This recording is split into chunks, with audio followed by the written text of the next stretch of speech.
आप JEE main 2026 की तैयारी कर रहे हो और मन में ये सवाल बार बार आ रहा है कि टायर 2 एनआईटीज के लिए कितने मार्क्स चाहिए, तो इस वीडियो को स्किप मत करना, क्योंकि आज हम बात करेंगे टायर 2 एनआईटीज की real cutoff expectation, marks versus rank का हॉनेस्ट एनालिसिस और वो सेफ स्कोर जिससे एनआईटी का सपना रियलिस्टिक बनता है।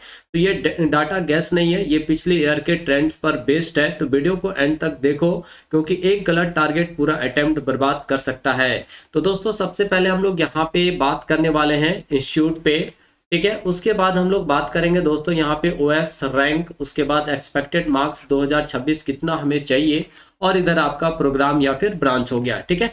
तो सबसे पहले हम लोग दोस्तों बात करते हैं किस पर, एनआईटी दुर्गापुर पे। अगर हम लोग एनआईटी दुर्गापुर की बात करें तो 2025 में लास्ट जो ओएस रैंक, यानी लास्ट ओएस रैंक जिस स्टूडेंट का था, मतलब जिसको लास्ट एंट्री मिला था एनआईटी दुर्गापुर में, उसकी हम बात कर रहे हैं। तो उस कैंडिडेट का जो ओएस रैंक था दोस्तों, वो आपका 55,165 रैंक था, ठीक है। यानी ये लास्ट कैंडिडेट थे जिनको जो है एनआईटी दुर्गापुर में एडमिशन मिला था 2025 में, ठीक है। और किस ब्रांच में मिला था दोस्तों, तो जो ब्रांच था यानी प्रोग्राम था वो आपका था केमिस्ट्री, यानी केमिस्ट्री में लास्ट जो एडमिशन हुआ था एनआईटी दुर्गापुर में, वो आपका 55,165 रैंक पर था, है ना। और ये लास्ट ओएस रैंक था एनआईटी दुर्गापुर के लिए, ठीक है। तो दोस्तों अगर हम लोग यहाँ पे बात करें कि इतने ही रैंक के लिए अगर हम लोग 2026 की बात करें तो 2026 में हमें कितना मार्क्स जो है लाना पड़ सकता है, तो आपका जो एक्सपेक्टेड मार्क्स है 2026 के लिए वो आपका है दोस्तों 140 प्लस, ठीक है। अगर आपको 2026 में अगर 55,000 के अराउंड अगर आपको रैंक लेकर आना है, तो अराउंड आपका जो मार्क्स है वो 140 प्लस होना चाहिए। देखिए अब ये जो मार्क्स है या रैंक है, इसमें थोड़ा बहुत वेरिएशन हो सकता है, क्योंकि 2026 में कितने कैंडिडेट्स अपियर हो रहे हैं इस बात पर डिपेंड करता है, पेपर का डिफिकल्टी कैसा, ये बहुत सारे फैक्टर हैं जिसके वजह से थोड़ा बहुत इसमें चेंजेस आ सकता है, लेकिन बहुत ज़्यादा यहाँ पे चेंजेस जो है दोस्तों वो देखने को नहीं मिलेगा, ठीक है। चलिए अब हम लोग नेक्स्ट बात करते हैं एनआईटी जमशेदपुर की।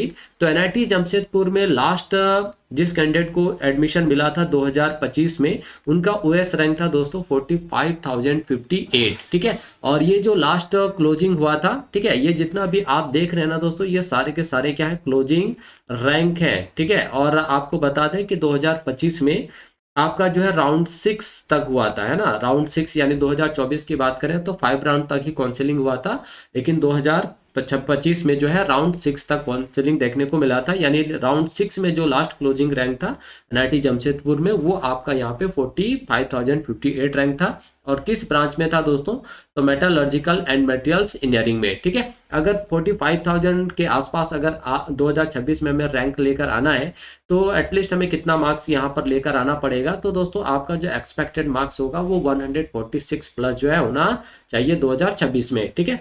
अब बात करते हैं नेक्स्ट एनआईटी भोपाल की। तो एनआईटी भोपाल में लास्ट जो एंट्री मिला था जिस स्टूडेंट का, उसका जो ओएस रैंक था 2025 में, वो आपका 45,803 था। और किस ब्रांच के अंदर मिला था दोस्तों, तो वो आपका था material science and metallurgical engineering के अंदर, ठीक है। अगर 45,000 के लिए हम लोग बात करें कि कितना हमें यहाँ पे एक्सपेक्टेड मार्क्स होना चाहिए, तो अराउंड आपका 146 प्लस के आसपास ही आपको यहाँ पे जो मार्क्स लेकर आना पड़ेगा, तभी आपका जो रैंक है अराउंड आपका एक्सपेक्टेड जो है 45,000 के आसपास जो है देखने को मिलेगा, ठीक है। अब हम लोग बात करते हैं दोस्तों नेक्स्ट एनआईटी जालंधर की। तो एनआईटी जालंधर में 2025 में लास्ट कैंडिडेट, मतलब ओएस रैंक जो था जिस कैंडिडेट को एनआईटी जालंधर में एडमिशन मिला था, तो उनका था दोस्तों यहाँ पे 53,700, है ना। हम यहाँ पे एक बात आपको क्लियर कर दें कि यहाँ पे ओएस की बात कर रहे हैं, ओएस में ओपन, है ना, जेंडर न्यूट्रल्स की यहाँ पे बच्चों हम लोग बात कर रहे हैं, ठीक है। ये आप मत सोच लीजिएगा कि अदर कैटेगरी का, तो ओपन का ही बात कर रहे हैं, जेंडर न्यूट्रल की, ठीक है।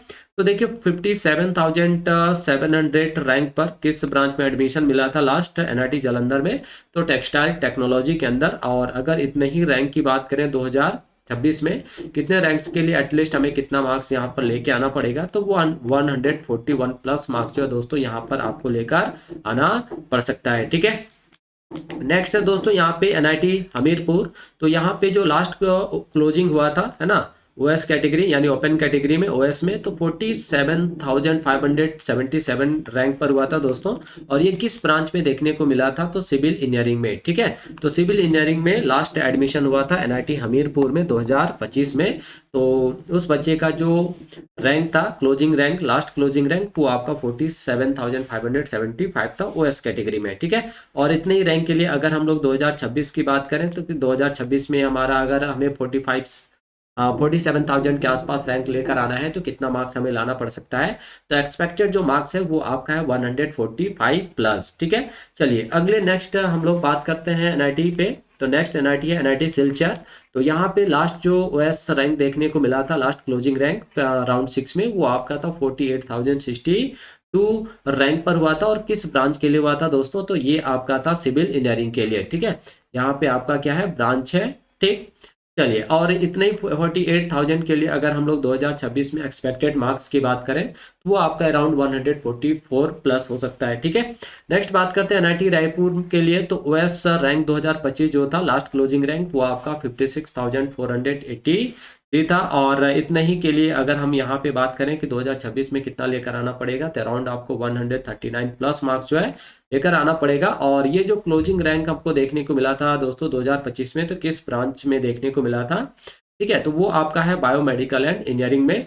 ठीक है, नेक्स्ट है एनआईटी पटना। एनआईटी पटना की बात करें तो यहाँ पे जो लास्ट क्लोजिंग गया था ओएस ओपन कैटेगरी में, जेंडर न्यूट्रल में, तो वो आपका दोस्तों 48,515 था। और किस ब्रांच में ये जो क्लोजिंग रैंक देखने को मिला था, तो वो आपका था सिविल इंजीनियरिंग। ठीक है, अगर 2026 में इतने ही रैंक के लिए कितना मार्क्स लाना पड़ सकता है आपको, तो 144 प्लस यहाँ पे दोस्तों आपको लेकर आना पड़ सकता है। ठीक है, आगे बात करते हैं आईएसटी शिवपुर की, है ना। तो यहाँ पे जो लास्ट ओएस रैंक था, क्लोजिंग रैंक, वो आपका ओपन कैटेगरी में, तो वो आपका दोस्तों 58,114 था।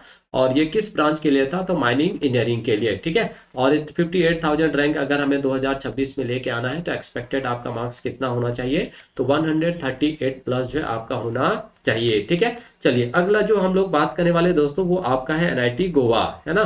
तो एनआईटी गोवा में अगर हम लोग 2025 में लास्ट क्लोजिंग जो रैंक हुआ था ओएस कैटेगरी ओपन में, तो वो था दोस्तों आपका 45,845। और ये किस ब्रांच में देखने को मिला था, तो सिविल इंजीनियरिंग में। ठीक है, और इतने ही रैंक के लिए अगर हम लोग मार्क्स की बात करें 2026 में दोस्तों, ठीक है, तो यहाँ पे आपको अराउंड जो है 146 प्लस जो मार्क्स जो है आपको लेकर आना पड़ेगा। ठीक है, तो हमने यहाँ पे टोटल जो है 10 टायर 2 एनआईटीज को यहाँ पे हमने डिस्कस किया है कि 2025 में लास्ट क्लोजिंग रैंक क्या रहा था, है ना, कितने पे क्लोजिंग हुआ था ओएस कैटेगरी में। ठीक है, और ये जो भी आप देख रहे हैं ये लास्ट क्लोजिंग रैंक है। और यहाँ पे आपको पहले ही हमने बताया कि राउंड 5 2025 में राउंड 6 तक जो है चला था। ठीक है, तो ये हमने 10 टॉप टायर 2 एनआईटीज के बारे में दोस्तों डिस्कस किया है। तो नेक्स्ट वीडियो में हम टायर 3 एनआईटीज पर भी जो है बात करने वाले हैं। ठीक है, लेकिन दोस्तों यहाँ पे सबसे इंपॉर्टेंट है कि याद रखो कि टायर 2 एनआईटीज कोई लक से नहीं मिलता है दोस्तों, वो मिलता है राइट प्लानिंग से, है ना। आपको सही प्लानिंग जो है आपको करना पड़ेगा। और अगर आपका टारगेट क्लियर है ना, और आप सेफ मार्क्स के अराउंड कंसिस्टेंटली स्कोर बिल्ड कर रहे हो, तो एनआईटी बिल्कुल अचीवेबल है, कोई दिक्कत यहाँ पे आपको नहीं आने वाला है। ठीक है, तो आज का फोकस सिर्फ ये होना चाहिए कि हर मॉक में बेटर स्कोर, बेटर एक्यूरेसी पे आपको फोकस करना चाहिए। तो अगर वीडियो आपको हेल्पफुल लगा हो तो शेयर करो उन दोस्तों के साथ जो एनआईटी टारगेट कर रहे हैं। मिलते हैं नेक्स्ट वीडियो में और ज़्यादा क्लियर ऑनेस्ट जेईई गाइडेंस के साथ दोस्तों। तो अगर आप सबों को वीडियो अच्छा लगा हो तो एक लाइक जरूर करना, प्यारा सा कमेंट जरूर करना। ठीक है,